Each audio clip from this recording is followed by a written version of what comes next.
So I'm an artist that works in many different ways, and say multidisciplinary is an understatement because it feels like I get so many things that are part of my art practice. For example, like I do everything from performance to sculpture to painting to mutual aid to creating microeconomies to doing rituals of healing. So it's really expanded.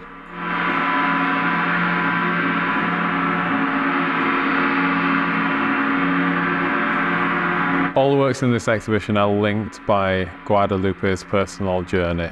So he had to flee El Salvador at 8 years old as an undocumented migrant and make his way to the United States, a huge journey for anyone to undertake. He then was diagnosed with colon cancer and had to learn how to fight that and battle that. And it's through those combined experiences that he really sought to uncover his own life story and learn how to heal in a very profound way.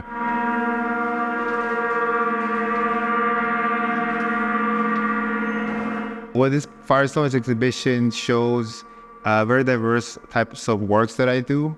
I perform the ceremony in the space, which entails of activating the sculptures and doing a sound meditation.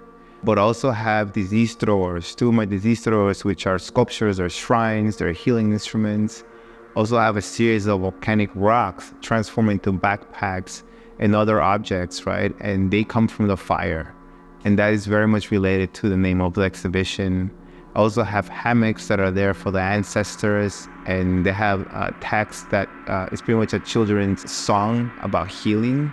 And also the collaborative game with the tripachuca on the walls, the murals everywhere. Again, it's another children's game that's part of my practice that I grew up playing in El Salvador, where I'm from.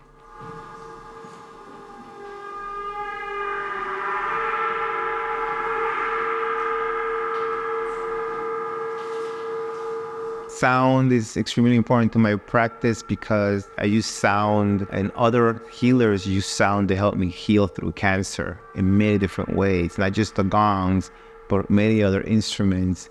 And even before, I feel like cancer was a major teacher for me, like in so many ways as a healer, but also as an artist, and it has developed my practice and helped me just learn from like all the healing practices that I learned from that time. And all incorporated into my practice now, it all has to do with sound. And that's why I create the sound ceremonies. That's why sound is a big part of the performance that we're doing here as well. So it's a big component of the work. We've planned for a long time for Guadalupe to transform the Georgian gallery into a place for healing and recovery and recuperation. But I think we were all somewhat surprised at how much these contemporary artworks marry with this historical architecture. It feels like it's been turned into this temple or site, or something has been brought out of the fabric of this building that's very different and surprising. When we've heard Guadalupe play these incredible gongs in this space, which resonate with the frequency of planets and the water in your body, it feels like he's using the whole building itself as a healing instrument, or a healing machine as he calls it.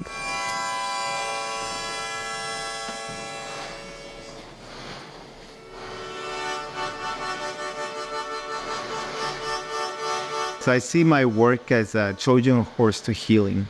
I always talk about that because the work is very juicy with detailed information and color. People get really drawn to it. But once they start reading about it, what it is, what it does, and in particular when they come to the ceremonies, if they never even meditated before, they actually can go there and have an experience and actually start questioning what is spirituality, maybe even start doing their own meditation practice for themselves, or maybe just even giving themselves that self-care and that self-love that everyone needs that I talk about during the ceremonies.